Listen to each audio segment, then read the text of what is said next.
இப்ப ரீசென்ட்டா அதர்வாவோட ஒரு மூவி வந்திருந்தது. டிஎன்ஏன்னு. அந்த மூவியோட பிளாட்டே பார்த்தீன்னா, ஒரு பொறந்த குழந்தைய வந்து மாத்திருவாங்க. அத வந்து படமா பார்க்கும்போதே நமக்கு பயமா இருந்தது. அது வந்து ஹைதராபாத்ல உண்மையாவே ஒரு டாக்டர் பண்ணியிருக்காங்க. அத பத்தி பார்ப்போம். இப்ப ரீசென்ட்டா ஹைதராபாத்ல யூனிவர்சிட்டி ஸ்ருஷ்டி ஃபெர்டிலிட்டி சென்டர்ல ஒரு புது கப்பிள் வந்து கம்ப்ளைண்ட் குடுத்திருக்காங்க. என்னன்னா, எங்களுக்கு குடுத்த குழந்தை வந்து எங்க குழந்தையே இல்ல. எங்களோட டிஎன்ஏவும் அந்த குழந்தை டிஎன்ஏவும் மேட்சே ஆகல அப்படின்ற மாதிரி ஹைதராபாத் போலீஸ் ஸ்டேஷன்ல ஒரு கம்ப்ளைண்ட் ஒன்று ரெஜிஸ்டர் பண்ணியிருக்காங்க. அதை பத்தி போலீஸ் இன்வெஸ்டிகேட் பண்ணும்போது தான் தெரியுது இது ஒன்றும் ஒரு குழந்தைக்கு நடக்கல. ஒரு சுமாரா ஒரு 15 வருஷமா இந்த மாதிரி வேலையை வந்து ஒரு ஃபெர்டிலிட்டி சென்டர் பண்ணிட்டு இருக்குன்னு. இந்த நியூஸ் எப்படி வந்ததுன்னா, இந்த 2 கப்புள் வந்து ராஜஸ்தானை சேர்ந்தவங்க. இவங்களுக்கு ரொம்ப வருஷமா குழந்தையே இல்லை. அதனால இந்த ஃபெர்டிலிட்டி சென்டருக்கு வந்து விசிட் பண்ணியிருக்காங்க.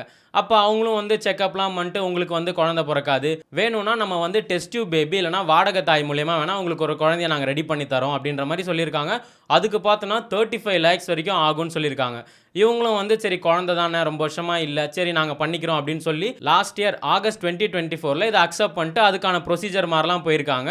ஆனால் அதுக்கப்புறம் பார்த்தோன்னா இந்த ஹாஸ்பிட்டல்லேருந்து ரெகுலரான அப்டேட்ஸே வராதான். இவங்க கால் பண்ணாங்கன்னா போயிட்டுருக்கு, ப்ராசஸ் நடந்துட்டுருக்கு, வந்துடும் அப்படி இப்படின்னு சொல்லி சமாளிச்சுக்கிட்டே இருந்தாங்களாம். ஆனால் ரெகுலர் அப்டேட்ஸே வரலையாம். அதுக்கப்புறம் இந்த வருஷம் ஜூனில் தான் பார்த்தோன்னா அவங்க கால் பண்ணி உங்களுக்கு வந்து ஒரு ஆண் குழந்தை பிறந்திருக்கு, கங்க்ராச்சுலேஷன் வந்து வாங்கிட்டு போங்க அப்படின்ற மாதிரிலாம் சொல்லியிருக்காங்க. இவங்களும் ஹாப்பியாகி வந்ததுக்கப்புறம் 2 lakhs வந்து நீங்கள் பே பண்ணணும், இந்த ப்ரொசீஜர்ஸ்லாம் நடந்திருக்கு, அதுக்கு 2 lakhs நீங்கள் பே பண்ணணும்னு சொல்லியிருக்காங்க. இவங்களும் சரின்னு சொல்லிட்டு அந்த 2 lakhsலாம் பே பண்ணிவிட்டு அந்த குழந்தைய சந்தோஷமாக வீட்டுக்கு எடுத்துகிட்டு போயிருக்காங்க. வீட்டுக்கு எடுத்துகிட்டு போனதுக்கப்புறம் பார்த்தோன்னா அந்த குழந்தைக்கு அடிக்கடி உடம்பு சரியில்லாமல் வந்துருதான். அந்த குழந்தையோட முகசாயெல்லாம் பார்த்தோன்னா அப்பா மாதிரியும் இல்லை, அம்மா மாதிரிலாம் இல்லை அப்படின்ற மாதிரி இவங்களுக்கு சின்ன சின்ன டவுட் வர ஆரம்பிச்சிருக்கு. அதுக்கப்புறம் சரி எதுக்கு இவ்வளோ டவுட் இருந்துட்டு ஒரு டிஎன்ஏ செக் அந்த மாதிரி பண்ணி பார்ப்போம் அப்படின்ற மாதிரி போய் டிஎன்ஏ செக் பண்ணி பார்க்கும் தான் தெரியுதான் இந்த குழந்தைக்கும் இந்த அப்பா அம்மாவுக்கும் எந்த ஒரு சம்மந்தமே இல்லை, இவங்க ஒரு பயாலஜிக்கல் பேரண்ட்ஸ் கூட இல்லை அப்படின்ற மாதிரி. இந்த நியூஸை கேட்டோடனே இவங்க பயந்து ஐயோ என்னடா இது அப்படின்ற மாதிரி இந்த போலீஸ் ஸ்டேஷனில் போய் கம்ப்ளைண்ட் பண்ணியிருக்காங்க. சரின்னு இந்த போலீஸ் ஸ்டேஷன்லேயும் வந்து இன்வெஸ்டிகேட் பண்ணும்போது தான் தெரியுது இவங்க வந்து ஃபெர்டிலிட்டி சென்டர் வச்சிருக்காங்களாம். ஆனால் இந்த ஃபெர்டிலிட்டி சென்டரோட லைசன்ஸ் பார்த்தோன்னா 2021 கேன்சல் ஆயிடுச்சான். இவங்க வந்து சும்மா இந்த மாதிரி சொல்லிக்கிட்டு உள்ள வந்து எதுவுமே பண்ண மாட்டாங்களாம். இதோட ஹெட் யாருன்னு பார்த்தோன்னா டாக்டர் அத்துலரி நம்மரத்தான்னு.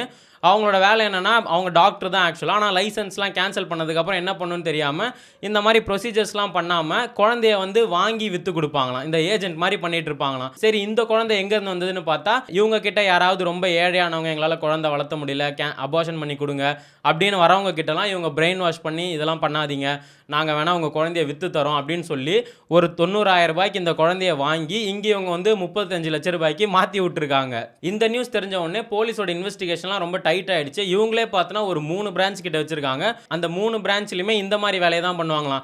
யாராவது குழந்தை கேட்டாங்கன்னா வாங்க சரி நாங்கள் உங்களுக்கு ரெடி பண்ணி தரோம், வாடகை தாயை வச்சு ரெடி பண்ணி தரோம்னு சொல்லிட்டு யாராவது குழந்தை கலைக்க வரவங்க கிட்டலாம் உங்களுக்கு நல்ல ரேட்டில் நாங்கள் முடிச்சு தரோம் அப்படின்ற மாதிரி மாற்றி மாற்றி விட்டுட்டு இருப்பாங்களாம். இவங்க மேலே பார்த்தோன்னா 2016 ஒரு என்ஆர்ஐ கப்பல் வந்து கம்ப்ளைண்ட் பண்ணியிருக்காங்களாம். இதே மாதிரி எங்களுக்கு டவுட் இருக்குன்ற மாதிரி 2021 இந்த மாதிரி பண்ணியிருக்காங்களாம். இவங்க மேலே ஃபுல்லாக கம்ப்ளைண்ட் தான் இருக்குது. பட் இருந்தாலுமே இவங்க வந்து இது ஒரு ப்ராப்பரான ஃபெர்டிலிட்டி சென்டர் மாதிரி நடத்திட்டு தான் இருக்காங்க. இப்போ போலீஸ் வந்து அவங்க பையன் ஹாஸ்பிட்டல் ஸ்டாஃப்ஸ்னு ஒரு 7 பேரை அரெஸ்ட் பண்ணி இவங்க வந்து இன்வெஸ்டிகேட் பண்ணிட்டு இருக்காங்க.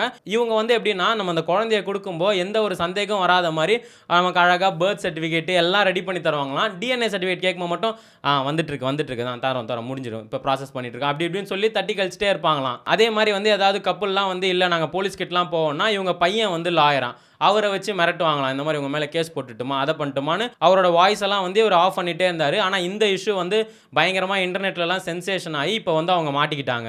இவனுங்க இவ்வளோ கஷ்டப்பட்டு ஃப்ராடு பண்ணுறதுக்கு ப்ராப்பராக கவர்மெண்ட் கிட்ட போய் ஒரு சர்டிஃபிகேட் வாங்கி ப்ராப்பராக நடத்திட்டு போயிருக்கலாமே இதுக்கு அப்படின்ற மாதிரி இருக்குது. அதே மாதிரி இந்த ஃபெர்டிலிட்டி ஸ்கேம் ரிலேட்டடாகவே நிறைய நியூஸ் வந்துட்டு இருக்கு. இதே மாதிரி தான் இன்னொரு ஃபெர்டிலிட்டி சென்டர் என்ன பண்ணுறாங்கன்னா இந்த மாதிரி குழந்தை இல்லாமல் வரவங்களுக்குலாம் இந்த ரோட்டில் பிச்சையெல்லாம் எடுப்பாங்களே அவங்க கிட்ட போயிட்டு வரீங்களா, உங்களுக்கு நாங்கள் சாப்பாடு தரோம், பிரியாணி தரோம், சரக்கு தரோம், 4000 ரூபாய் காசு தரோன்னு அவங்களோட ஸ்பெர்மெல்லாம் கலெக்ட் பண்ணி இவங்க வந்து இந்த மாதிரி வரவங்களுக்கு வந்து கொடுத்துட்றாங்களாம். கொடுத்துட்டு இவங்க நல்ல ரேட்டுக்கு வாங்கிட்டு அவங்களுக்கு 4000 ரூபாய்லாம் கொடுத்து அமுச்சு விட்டுட்டு இருக்காங்களாம். என்னடா சொல்கிறீங்க, அவன் ஹெல்த்தியாக ஒரு வீடியோலாம் பார்த்தேன். இந்த மாதிரி என் ஹஸ்பண்ட் வந்து செகண்ட் பேபிக்கு ரெடி ஆகிட்டு இருக்காருன்னு பார்த்தா வீடியோ போடுறாங்க. அவர் வந்து காலைல 8 மணிக்கு ஜாகிங் போவாராம், ஹெல்த்தி ஃபுட் சாப்பிடுவாராம், ஸ்மோக் பண்ண மாட்டார், ட்ரிங்க் பண்ண மாட்டார். இந்த மாதிரி நாங்கள் வந்து இப்போ ஃபாலோ பண்ணிட்டு இருக்கோன்ற மாதிரி அவ்வளோ கான்ஷியஸாலாம் பண்ணிட்டு இருக்காங்க. நீங்கள் என்னென்னா ரோட்டில் இருக்கவங்களெல்லாம் கூட்டிகிட்டு வந்து அவங்களோட ஸ்பெர்மெல்லாம் இங்கே டொனேட் பண்ணி ஒரு குழந்தைய வளர்த்தா அந்த குழந்தைக்கு கண்டிப்பாக ஹெல்த் இருக்குமானே தெரியாது. ஆனால் இப்போ இருக்க யங்ஸ்டர்ஸ்க்குலாம் நிறைய பேருக்கு அந்த பயம் இருக்குது, எங்கே நம்மளுக்கு குழந்தை நிற்காமல் போயிடுமோ அப்படின்ற மாதிரி நிறைய பேர் பயத்தில் இருக்கானுங்க. குடிக்கும் போதெல்லாம் நான் உட்காந்து நல்லா குடிக்க வேண்டியது, சிகரெட் அடிக்க வேண்டியது, அப்புறம் வந்து இந்த மாதிரி கல்யாணம் ஆனேன்னு பயப்பட வேண்டியது.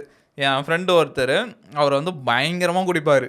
அவர்கிட்டலாம் பசங்க சொன்னா, "மச்சான் வேலைக்கே ஆவாது, வாய்ப்பே இல்லன்னு நெனைக்கிறேன்." அப்படின்ற மாரி நெறைய பேர் என்ன கிண்டல் பண்ணானுங்க. ஆனா 2 குழந்தை பொறந்துச்சு, "பா தப்பிச்சேன்ப்பா" அப்படின்ற மாரி இருந்தது அப்படின்ற மாரி சொன்னாரு. அந்த மாரி நெறைய யங்ஸ்டர்ஸ்க்கு இந்த பயத்தோடயே சுத்திட்டு இருக்கானுங்க இப்போ. அதே மாரி நீ பார்த்தனா, இந்தியால ஃபெர்டிலிட்டி சென்டருமே அதிகம். இப்பலாம் வந்து நம்ம மேப் எடுத்து பார்த்தா, நம்ம ஏரியாலயே ஒரு 4, 5 ஃபெர்டிலிட்டி சென்டர் இருக்க மாரி இருக்கும். அத விட வந்து நீ கோயில்ல வந்து நெறைய கூட்டத்த பார்க்கலாம். இந்த புட்லூர் அம்மன்னு ஒரு கோயில் இருக்கு. அந்த கோயிலே ஃபேமஸ் பார்த்தனா, இந்த குழந்தை பொறக்காதவங்கலாம் வந்து அங்க வேண்டுனனா குழந்தை பொறக்கும். அந்த அம்மனே பார்த்தனா கூட உனக்கு ஒரு புத்து மாரி தான் இருப்பாங்க. பார்க்கறதுக்கு நமக்கு ஒரு பிரெக்னன்ட் வுமன், ஒரு 1/2 மாச கர்ப்பிணி வந்து படுத்திருந்தா எப்படி அந்த வயிறு பெருசா இருக்குமோ, அந்த மாரி தான் அந்த கோயிலு. அந்த கோயில்ல பார்த்தனா, நீ அவ்ளோ லேடீஸ பார்க்கலாம். எல்லாம் வந்துட்டு அந்த சாமியெல்லாம் வேண்டிட்டு, புடவ குடுத்துட்டு, ஒரு எலுமிச்சை பழத்தலாம் அப்படியே உட்காந்து சாப்பிடணும். அந்த மாரிலாம் வேண்டுதல் இருக்கு. அதெல்லாம் சாப்பிடுவாங்க. அந்த மரத்தில பார்த்தோன்னா, அவ்ளோ தொட்டில் இருக்கும். அவ்ளோ பேர் குழந்தை வேணும் அப்படின்ற மாரி. அதனால தான் ஈஸியா வந்து இந்தியால இந்த மாரி ஸ்கேம்ஸ்லாமே வளர்ந்துட்டு வந்துட்டுருக்கு. இப்ப இந்த ஹைதராபாத் ஸ்கேம பத்தி என்ன சொல்றாங்கன்னா, அந்த டாக்டர் மாட்டிக்கிட்டாங்க, அந்த ஸ்டாஃப்ஸ்லாம் மாட்டிக்கிட்டாங்க. அதுவும் இல்லாம யாரு டொனேட் பண்ணாங்களோ அந்த பேரண்ட்ஸுமே மாட்டிக்கிட்டாங்க. இப்ப எல்லார் கேள்வியுமே வந்து அந்த ரூ. 35,00,000 குடுத்து யாரு வாங்குறா? அந்த கப்புள்ஸ் ஏன் நீங்க அரெஸ்ட் பண்ணல? ஏன்னா லா படி பார்த்தோன்னா, வாடகை தாயா யாராவது வராங்கன்னா, அவங்களுக்கு நம்ம ஃபினான்ஷியலா ஹெல்ப்லாம் எதுவும் பண்ணக்கூடாதாம். அவங்களுக்கு வந்து மெடிக்கல் எக்ஸ்பென்சஸ் பார்த்துக்கலாம். அதே மாரி பார்த்தோன்னா, இந்த வாடகை தாயா வரவங்க இந்த கப்புளுக்கு தெரிஞ்சவங்களா மட்டும் தான் இருக்கணும். இப்படிலாம் இருந்தா மட்டும் தான் இந்த ப்ராசஸ் பண்ணணும். ஆனா இந்த கப்புள் யாரு? யாருன்னே தெரியாதவங்க கிட்ட எப்படி ரூ. 35,00,000 குடுத்து வாங்குறதுக்கு ரெடியா இருந்தாங்கன்னு, இப்ப மொத்த பேரும் இந்த கப்புள் பக்கம் திரும்பிட்டாங்க. இப்ப அந்த கப்புள் கூட ஏமாந்து இந்த சரகசிக்காக 35,00,000 செலவு பண்ணிட்டாங்கன்னு போலீஸ்ல கம்ப்ளைண்ட் குடுத்துருக்காங்க. இப்ப வந்து போலீஸ் வந்து அந்த குழந்தைய வாங்கி யாரு கிட்ட வாங்குனாங்களோ அவங்க கிட்ட குடுத்துருவாங்க. இவங்களுக்கு அந்த காச மீட்டு குடுத்துருவாங்க. ஆனா இத தவிர்த்து எவ்வளோ பேர் ஏமாந்துருப்பானுங்க. அவனுங்க நெலமலாம் நெனச்சா தான் பாவமா இருக்கு. இப்ப இந்த நியூஸ் வந்ததுக்கப்புறம் அவங்களுக்கு தெரிய வரும். அப்ப டிஎன்ஏ டெஸ்ட் எடுத்து பார்த்தா, இது நம்ம குழந்தையே இல்லங்க அப்படின்ற மாரி இருந்தா, அப்ப அவங்க நெலமலாம் எப்படி இருக்கும் அப்படின்ற மாரி இருக்கு. இந்த நியூஸ பார்க்கும்போதே எனக்கு அந்த டிஎன்ஏ மூவி தான் ஞாபகம் வந்துட்டு இருந்தது. இந்த படத்துல அதே மாரியான ஒரு கதை தான். அந்த ஹஸ்பண்ட் அண்ட் ஒய்ஃப் வந்து ஒரு குழந்தை பொறக்கும். குழந்தை பொறந்ததுக்கப்புறம் அந்த குழந்தைய காமிச்சுட்டு, திரும்பி இன்குபேட்டர்ல எடுத்துட்டு திரும்பி வரும்போது பார்த்தா, அவங்களுக்கு அந்த குழந்தை குடுக்க மாட்டாங்க.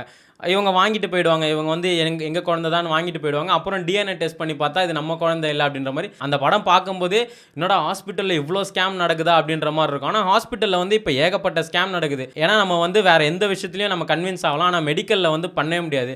இப்ப எக்ஸாம்பிள் நம்ம ஒரு டக்குன்னு ஒரு எமர்ஜென்சிக்கு போனா கூட, அவங்க நம்மள உட்கார வச்சுட்டு அதை வாங்கிட்டு வா, இதை வாங்கிட்டு வா. நான் எதுக்குடா நான் வாங்கிட்டு வரணும் அப்படின்ற மாரியே தெரியாது. சார் சார் சீக்கிரம் போங்க சார், கீழ போங்க சார், இந்த மாத்திரை அங்க வாங்க சார், இங்க வாங்க சார்னுவாங்க. நம்மளும் ஓடி போய் வாங்கிட்டு வந்து கடைசியா பில்லு குடுக்கும்போது தான் பார்த்தா இவ்ளோ இருக்கும். நம்ம அப்ப எதுவுமே பண்ண முடியாது. இப்ப ரீசெண்டா கூட என் ஃப்ரெண்டோட அப்பாவுக்கு ஆப்ரேஷன் இருந்தது. அவருக்கு வந்து கை உடைஞ்சிருச்சு. ஸோ அதனால பிளேட் வைக்கணும்னாங்களாம். பிளேட்லேயே பார்த்தோன்னா ஹாஸ்பிட்டலில் ஒரு 3 சஜஷன் சொல்கிறாங்க. இந்த பிளேட் வச்சிங்கன்னா ஒரு 1 இயர் அந்த மாதிரி நல்லாயிருக்கும். இந்த பிளேட் வச்சிங்கன்னா ஒரு 2 இயர்ஸ், இந்த பிளேட் வச்சிங்கன்னா 3 இயர்ஸ் அப்படின்ற மாதிரி சொல்கிறாங்க.